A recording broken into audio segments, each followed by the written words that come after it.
Assalomu alaykum qalbi go'zallarim. Tinchmisiz, omonmisiz?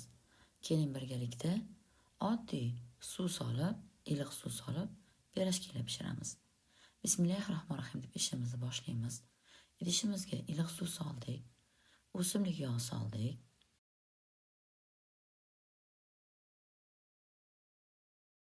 Xamir turish soldik, ya'ni duraja. Tuz solamiz va yaxshilab bir xil massa kelguncha aralashtirib olamiz.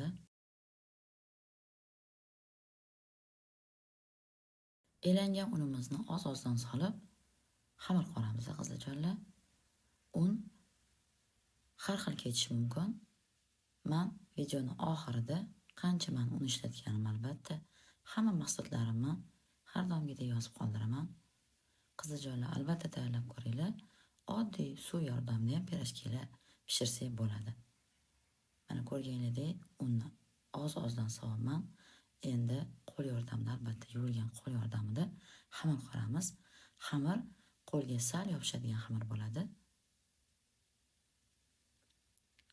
Albatta oilamizda, ya'ni qo'limizda, sharoitimizda sut bo'lmasligi mumkin. Har doim ham sut kelmay qoladi. Ro'zg'orimizga shunda bir pasta iliq suvdan ham mazzali, yumshoqqina, issiqqina pirojkilar tayyorlab, oila ahlimizga bersak bo'ladi. Albatta tayyorlab ko'ringlar qizlarjonlar, sizlarga ham albatta yoqadi. Endi ko'rayotganingizday oshxona stolida xamirga yaxshilab ishlov beramiz. Uni qattiq ham xamir bo'lib qolmasin, albatta mana shunaqa qo'lga ozgina yopishadigan xamir bo'lsin. Shunda duraja yaxshilab xamirimizni oshishiga yordam beradi.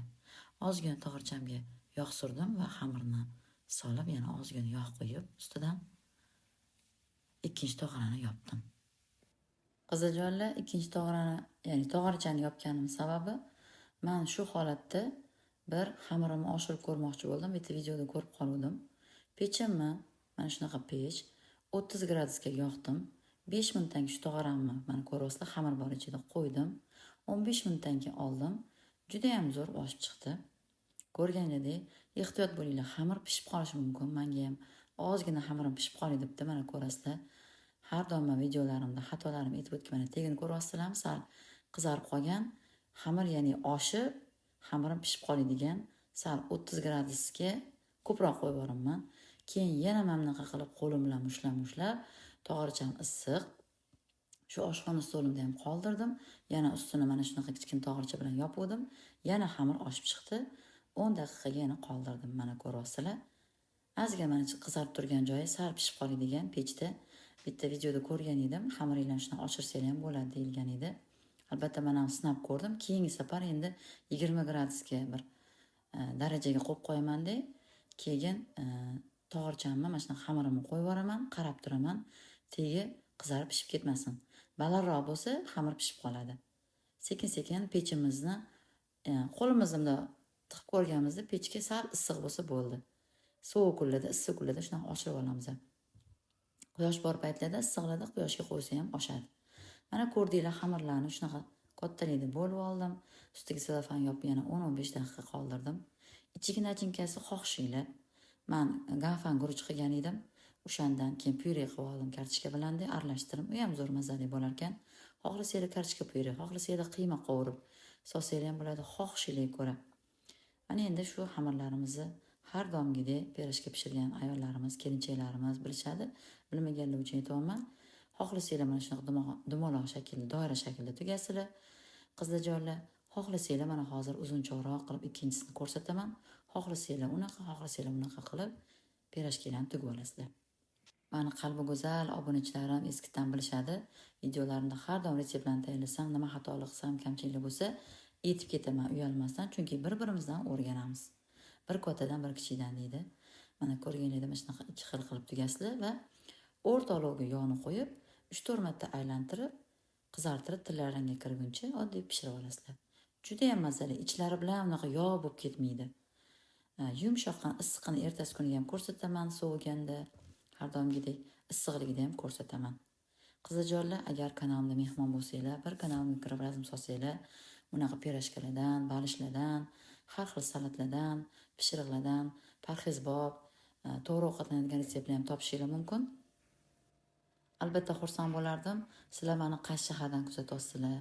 mani retseptlarim sizlarga yoqyaptimi, tushuntirishim yoqyaptimi, shular haqida fikringizni qoldirishingizni xohlardim. Albatta qizlarjonlar, ketqizgan vaqtingizga rozi bo'linglar.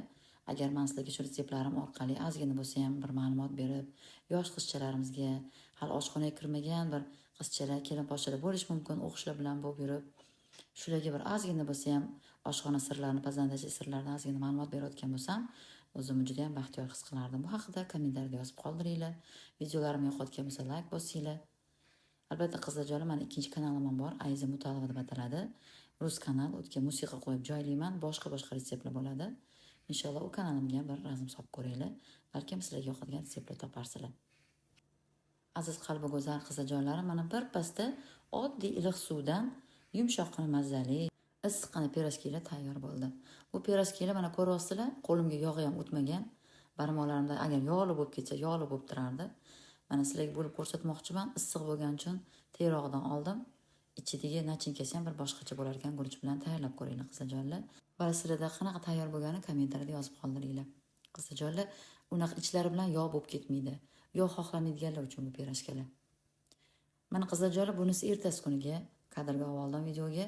Ertasi kuniga mana strech qilib qo'ysam ham yumshoqqina bo'lib turibdi. Ko'rganlaringdek mana.